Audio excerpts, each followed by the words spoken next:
시청자 여러분 안녕하십니까? 바른경제TV 송범선입니다. 오늘 귀하신 분이 나왔습니다. 라이언 자산운용 이후영 상무님 모셨습니다. 어서 오십시오. 네, 불러주셔서 감사합니다. 네, 먼 길 찾아와 주셔서 정말 감사드립니다. 사실 이 이후영 상무님께서 일하시는 곳이 같은 건물이거든요. 저희 바른경제TV가 7층이고요. 네, 저희가 11층입니다. 네, 바로 위층에 있습니다. 자, 그래서 이후영 상무님 대해서 간략하게 소개를 좀 드리도록 하겠습니다. 현재 라이언 자산운용 본부장 그리고 상무님을 역임하고 계시고요. 지금 예전에 하이투자증권 주식 운용 팀장이셨습니다. 그리고 서울대를 졸업하셨습니다. 예. 서울대 나오시다니 정말 부끄러운 건데 굳이 말씀까지 해주셔서 정말 공부 잘하신 것 같습니다. 저도 예전에 정말 서울대를 꿈꿨던 그런 때가 있었거든요. 네. 많은 분들의 근데 그게 뭐 네네. 학벌이 주식하는데 도움이 되거나 네. 아니면은 뭐 성공하는데 꼭 도움이 되는 건 아니니까요. 학벌이 중요한 건 아닌 것 같습니다. 들으셨죠? 바로 여러분들에게도 기회가 열려 있습니다. 이 주식 그리고 투자하는 데 있어서 학벌이 중요하지가 않습니다.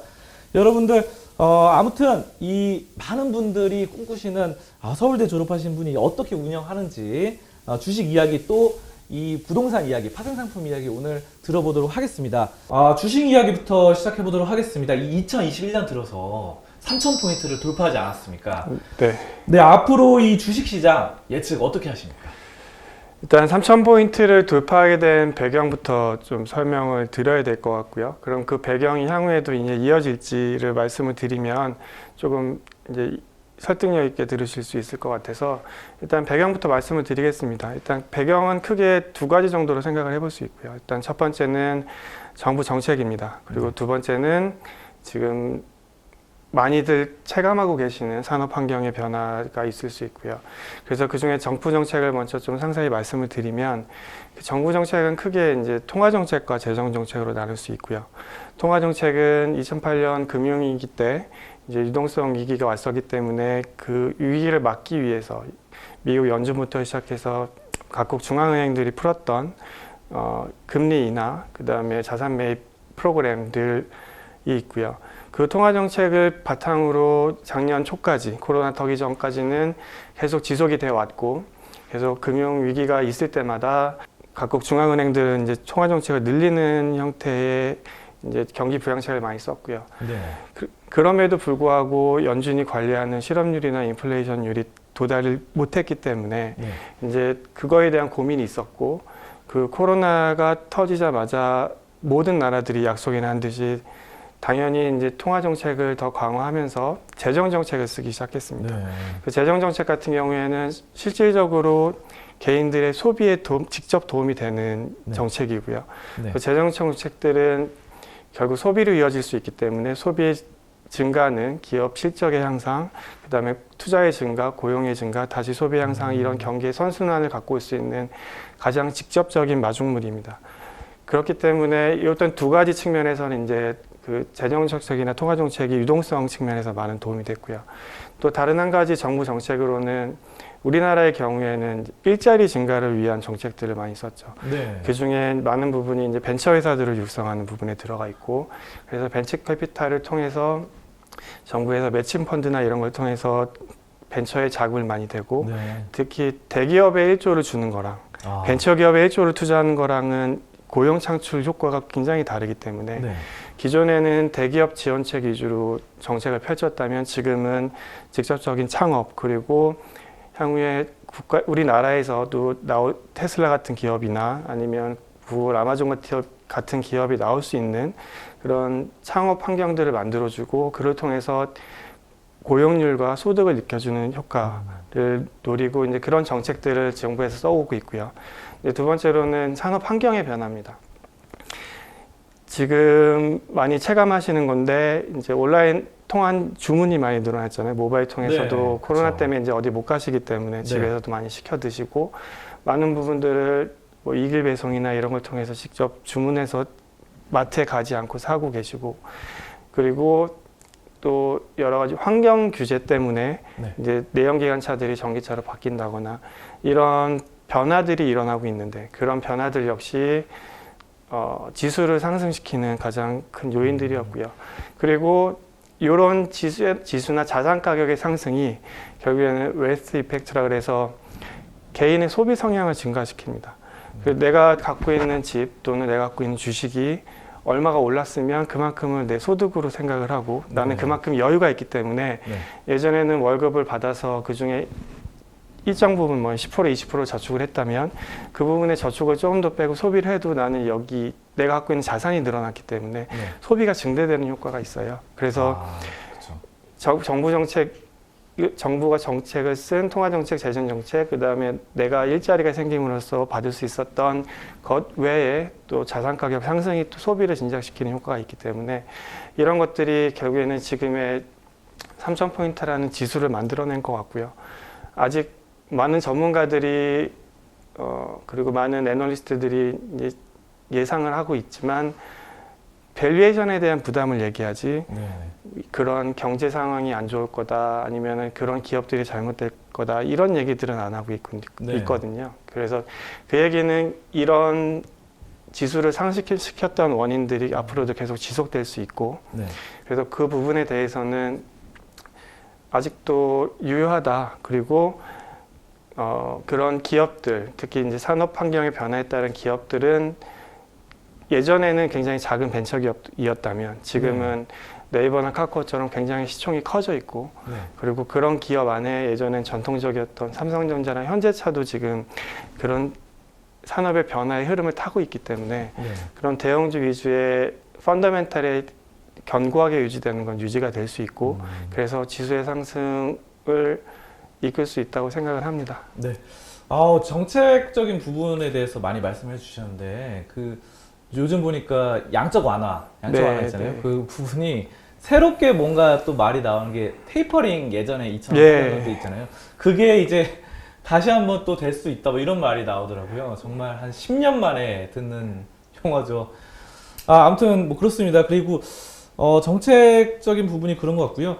근데 이제 예전에 이제 80년대, 90년대 보면은 미국 다우지수도 보니까 뭐 1000포인트, 2000포인트 이러다가 이 30년, 40년 사이에 막 3만 포인트를 가고 이렇더라고요. 그래서 우리나라도 이제 보시면은 10년, 20년 단위로 장기적으로 봤을 때 1만 포인트가 갈 수 있지 않을까요?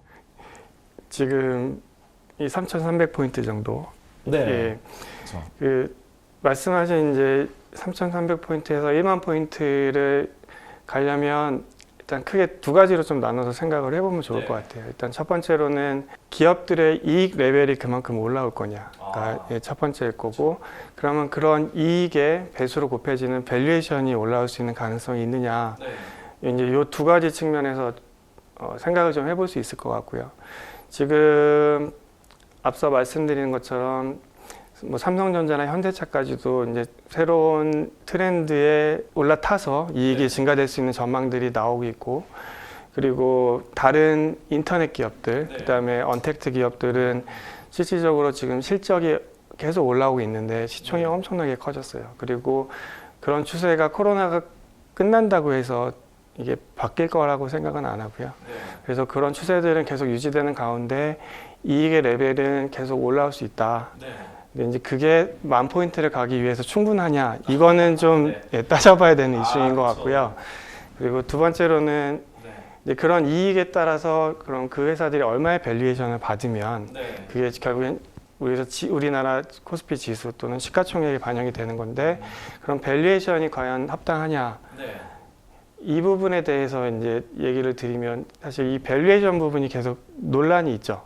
왜냐하면 우리는 미래를 알 수 없기 때문에 과거의 기준을 통해서 판단할 수밖에 없고 근데 과거의 기준으로 보면 지금 밸류에이션이 다들 비싸다고 하죠. 애널리스트들은. PER이라던가 뭐 이런 봤을 때. 맞습니다. PER, 특히 PER 같은 경우에는 우리나라 평균 PER이 뭐 10배, 11배 정도 되는데 14 이렇더라고요. 지금 14배니까 비싼 거 아니야? 비싼 거 아니야? 이렇게 얘기를 하시죠. 근데 이 밸류에이션을 판단하실 때 시장에 대한 밸류에이션을 보면 비싸 보일 수 있고 대신에 개별 기업으로 들어갔을 때 밸류에이션은 비싸지 않을 수도 있어요. 그렇죠.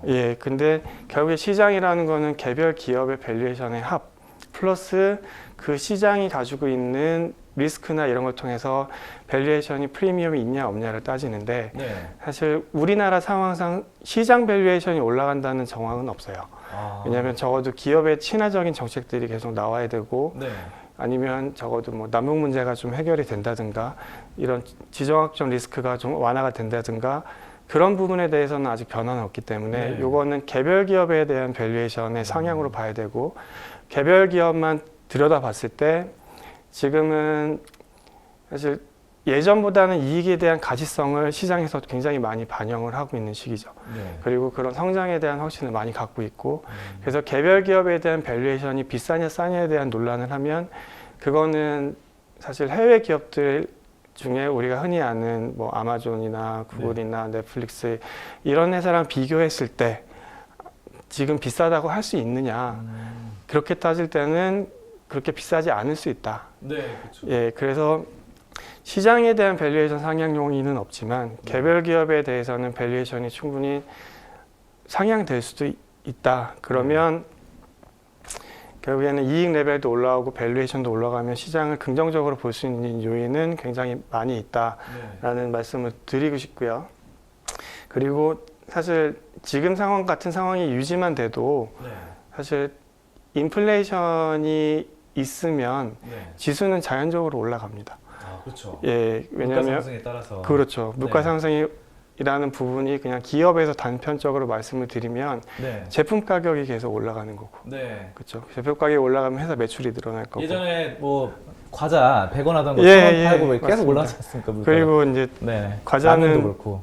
과자 봉지 크기도 줄어드는데 그 네. 내용물도 줄어들고. 양은 줄어들지만 가격은 올라가는 그렇죠. 아이스크림도 그렇고. 네, 이제 그렇더라고요. 그런 게 이제 인플레이션인데 네. 그런 음식 기업들도 사실 우리나라 내수 시장이 성장을 하는 건 아니기 때문에 네.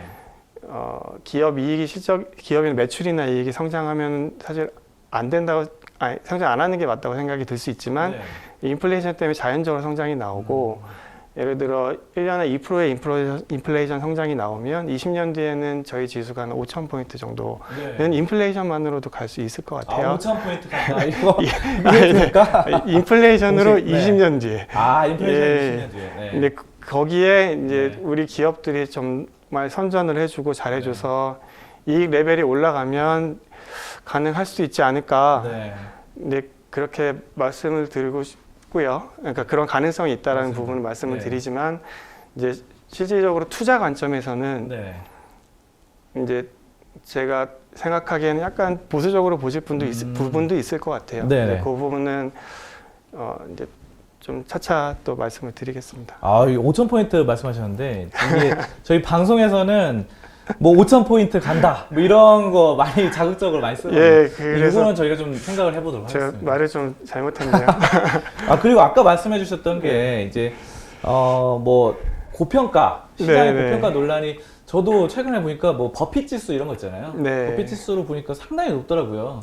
자, 근데 또 개별 종목으로 보면은 LG화학과 미국의 테슬라 비교해 보면은 테슬라는 PER이 막 몇백, 막 1000 막 이렇게 가는데 500, 1000 이렇게 가는데 LG화학은 뭐 100이 안 되고 PER이 뭐 이런 거 보면은 개별적으로 봤을 때는 뭐 이렇게 비교를 해보자면은 네, 그런 말씀을 해주신 것 같습니다. 예, 맞습니다. 네, 그래서 아무튼 1만 포인트 가기까지 또 5천 포인트 가기까지 좀 갈 길이 멉니다. 하지만 또 기대를 해보도록 하겠습니다. 국내 시장. 그리고 그 부분에 대해서는 사실 네, 장기적으로 경기에 대한 전망이나 네, 또는 지금 같은 낮은 금리가 유지되는 상황에서 네, 건전한 인플레이션이 나타나고 그다음에 기업에 유리한 정책들이나 환경들이 좀 조성이 많이 되어야 해요. 그래서 그런 것 전제 조건들이 잘 이제 맞아 떨어지고 거기서 이제 우리나라의 기업가들이 정말 활동할 수 있는 부분이 많이 생기고 그분들이 열심히 성과를 냈을 때 가능할 것으로 생각합니다. 아, 네.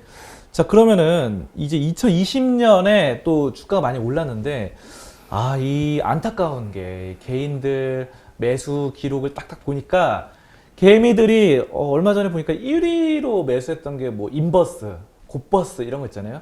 여기 많이 매수를 했더라고요. 그리고 또 파생 상품을 보면은 뭐 풋이라던가 아니면 매도 포지션을 잡아서 선물 옵션으로 손해를 또 보신 분들이 많으신데요. 지금 라이언 자산운용에서도 파생 상품 투자를 하시잖아요. 그래서 파생 상품을 일반 투자자들이 좀 잘할 수 있는 이런 비결 같은 게 있을까요? 일단 파생 상품에 대해서 말씀드리면 이제 저희 회사는 펀드로 하고 있지는 않고요. 네, 펀드도 일부 이제 파생 상품 투자가 가능한 펀드가 있지만 주로 이제 저희 그 고유 운영하시는 분들이 고유 자산을 내부적으로 회사 자산을 운영하시는. 예, 그 회사 쉽게 말씀드리면 자본금이죠. 네, 자본금을 네. 파생으로 운영을 하고 있습니다. 그래서 네.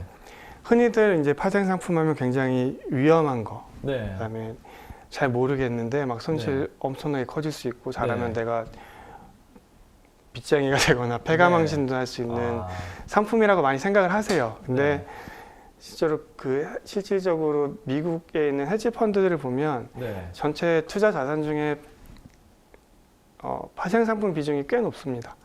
그래서 금융의 선진국이 될수록 파생 상품 쪽 비중은 계속 늘어날 거고요. 워렌 버핏도 가치 투자인데 파생 상품 하더라고요. 예, 버크셔에서 제가 보니까 분기 보고서 보니까 파생 상품 투자해서 뭐 한다 뭐 이런 식으로 나오더라고요. 예, 네. 그게 파생 상품의 이제 목적을 보면 네. 사실은 해지 목적이 사실 첫 번째입니다. 네. 그래서 내가 갖고 있는 자산에 대해서 이게 하락이 예상되거나 아니면 네. 뭔가 손실이 예상될 때 파생 상품을 통해서 해지를 해놓으면 네. 그 수익률이 전체적으로 안정적으로 갈 수 있는 형태의 투자가 가능해요. 네. 그래서 첫 번째는 해지 목적이고, 근데 많은 분들이 파생 상품이 위험하다고 하시는 부분은 네. 레버리지 때문입니다. 그 그렇죠. 파생 상품은 예를 들어 제가 10,000원이 있으면 네. 10만 원어치 살 수 있어요. 네, 그렇죠. 근데 그렇죠. 예, 증권사 가면 근데 보통 증거금 해서 한 7배 정도의 레버리지가 들어가는데 네. 그 얘기는 거꾸로 얘기를 하면 내가 1억을 투자해서 10억짜리를 샀을 때 네. 이게 10%만 빠지면 제 원금이 날아가요. 네. 근데 10% 됐을 때 원금이 딱 날리고 끝나면 네. 그냥 100% 손실로 끝. 근데 시장의 유동성이 안 받쳐주거나 순간적으로 그게 변동성이 커져버리면 네. 1억을 주고 10억을 샀는데 그게 5억에 팔리는 수가 생겨요. 네. 그러면 내 빚이 4억이 생기죠. 그런 부분 때문에 파생 상품이 위험하다고 하시는 거고, 네. 그래서 사실 파생 상품 자체는 이해하기가 굉장히 좀 어려운 상품이긴 해요. 네. 그 구조나 아니면은 파생 상품의 가격에 대한 움직임, 가격이 결정되는 요인들이 굉장히 다양하고 많기 때문에 네. 주식과는 다르게 굉장히 복잡한 상품이라 많은 공부도 필요하고 이해도 필요하지만 그거를 내 해지 목적으로 쓸 때는 굉장히 좋은 수단이 된다. 그리고 두 번째로는 파생 상품을 과도한 레버리지로 활용하시면 그거는 정말 전문가가 아니거나 아니면 내가 그거를 메꿀 수 있는 또 다른 현금이 있지 않은 이상은 굉장히 위험하기 때문에 네.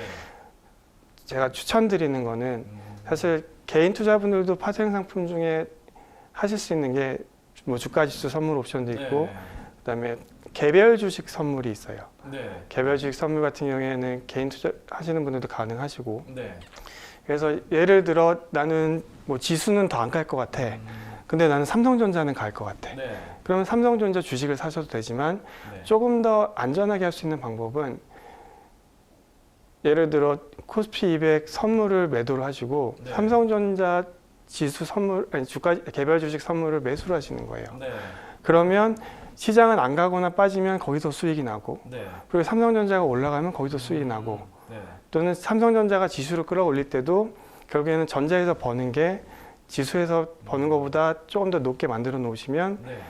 좀 더 안전한 수익을 가져가실 수 있거든요. 지수는 빠지는데 삼성가 올라간다. 삼성전자 올라간다. 그러니까 아니면은 네. 지수가 빠질 때 삼성전자가 덜 빠지거나. 네. 그러니까 여러 가지 옵션이 생길 수 있고, 시간 가치를 먹고 뭐 이런 것 때문에 그렇죠? 예, 그런 것도 있고, 네. 그다음에 전체 포트폴리오 구성 차원에서도 이제 충분히 활용을 할 수가 있기 때문에 네.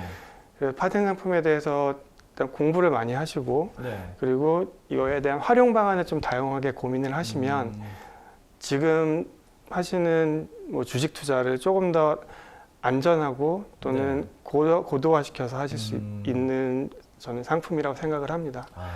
알겠습니다. 최근에 이제 좀 기사를 봤는데요. 그 라이언 자산운용의 펀드 그리고 고유 계정 파생 상품 마진이 플러스 흐름을 이어가고 있다고 들었어요. 자, 근데 요즘 시장이 좋은데 여기서 약간은 좀 민감한 질문일 수 있는데 요즘 동학개미들이 예. 너도 나도 자신감이 붙어서 다들 계좌를 만들고 직접 투자를 많이 하시고 계세요. 그래서 제가 듣기로는 이제 사모펀드 시장에 약간은 좀 냉랭한 바람이 분다라는 소식이 있는데, 투자자들이 이 시장, 주식시장은 굉장히 좋은데 펀드에 있는 돈을 빼서 뭐 환매를 좀 계속 많다고 하는데, 시장 전체에서 이거는 어떤 환매를 계속하는 이유가 있을까요? 일단 그 운용사도 크게 이제 공모 운용사와 이제 전문 사무 운용사로 나눠볼 수 있고, 네. 그 두 회사의 펀드의 성격이 약간 다릅니다. 네. 네, 일단 기본적인 거는 신뢰의 문제 같고요. 네. 그래서 이게 신뢰는 크게 두 가지로 나눠보면, 사실 이제 재작년부터 시작됐던 라임이나 옵티머스 사태는 그렇죠. 큰 사건이었죠. 예, 그거는 사실 그 약간의 모럴 해저드의 이슈가 있었던 네. 부분이 있기 때문에 네. 그 부분에 대한 신뢰도 근데 크게 무너진 게 있고, 그다음에 두 번째로는 수익률에 대한 신뢰도 좀 있을 것 같아요. 특히 이제 앞서 말씀드린 대로 운용사 펀드가 이제 공모 펀드와 사모 펀드 두 종류가 있는데, 네. 공모 펀드 같은 경우에는 대부분 절대 수익형이 아니죠. 네. 근데 개인 투자자 분들은 사실 펀드 투자를 할 때 수익을 바라고 가지, 네. 내가 코스피 200만큼만 수익이 나오면 되라고 투자하시는 분은 수익률을 없잖아요. 바라지 않죠. 그렇죠. 네, 그리고 시장 평균 수익률. 손실이 나는 것도 원하지 않고. 네. 근데 공모 펀드 같은 경우는 대부분 벤치마크라고 해서 펀드가 따라가야 되는 수익률의 기준이 네. 코스피 200 또는 코스피 지수로 되어 있어요. 네. 또는 코스닥 지수, 코스닥 150 지수로 되어 있기 때문에 결국엔 지수를 내가 얼마나, 지수보다 얼마나 잘하느냐가 그 펀드의 성과예요. 네. 근데 사실 지수를 투자할 거면 네. 그렇게 잘 안 하죠. 그렇죠. 예, 그러면 내가 차라리 ETF 사고 말지. 네, ETF 사면. 네. 그리고 좀 더 내가 레버리지 쓰겠다. 그러면은 그 2배짜리 네. 레버리지 ETF 사시는 거고. 코덱스 레버리지 뭐 이런 거 예, 있죠. 예. 네. 그리고 아니면은 조금 더 내가 일단 화생도 잘 안다. 그러면은 코스피 200 선물 사시는 거고. 근데 그동안에 이제 공모 펀드들은 코스피 200이라는 벤치마크를 위주로 설정이 되어 있기 때문에 네. 지수가 그동안 재미가 없었잖아요. 지금 네. 와서 이제 코로나 때문에 한번 훅 빠졌다 올라온 네. 거지. 그러니까 펀드 됐어. 네. 근데 나는 삼성전자가 좋아 보여. 아까 앞서 말씀드린 것처럼 주식에 대한 정보도 많고, 네. 옆에서 삼성전자, 현대차, 또 뭐 네이버, 카카오 이런 이름만 대면 알고 나도 사용하고 있는 서비스나 제품을 만드는 회사가 주가가 잘 되니까 그쪽으로 직접 가시는 것도 있고요. 네. 그래서 개인 투자자분들 입장에서는 충분히 그렇게 판단하실 만하다고 저는 생각을 하고요. 그렇죠. 그리고 특히 이제 앞서 말씀드린 수익률에 대한 신뢰나 네. 또는 이제 모럴 해저드에 대한 신뢰는 이제 저희 금융업에 있는 사람들, 네. 특히 자산운용 업계에 있는 사람들이 네. 앞으로 계속 회복하고 풀어가야 될 이슈라고 보이고요. 거기에 이제 개인 투자자분들이 사실 펀드에 넣어놓으면 펀드 네. 기준가 잘 봐도 별 재미가 없어요. 근데 주식 계좌 열어서 주식 수익률 오르락 내리락 하는 거 보면은 되게 네. 재밌으시잖아요. 크니까요, 변동성이. 예. 네. 그리고 직접 보이고 내가 네. 뭔가 산 주식이 올랐어. 이러면 거기서 네. 굉장히 많은 성취감이나 뿌듯함 느끼시는 것 같고, 네. 그래서 이제 그런 부분이 활성화돼 있기 때문에 이제 펀드에 대한 환매가 많이 이루어지지 않나라고 네. 생각을 합니다. 네, 맞습니다. 작년에 이제 그 라임 그리고 옵티머스 사건이 있었는데요. 큰 사건이었죠. 여러분들 뉴스 보셨으면 아시다시피. 자, 그런데 모든 자산운용사 그런 것은 아니다라는 점 다시 한번 여러분들께 말씀드리고요.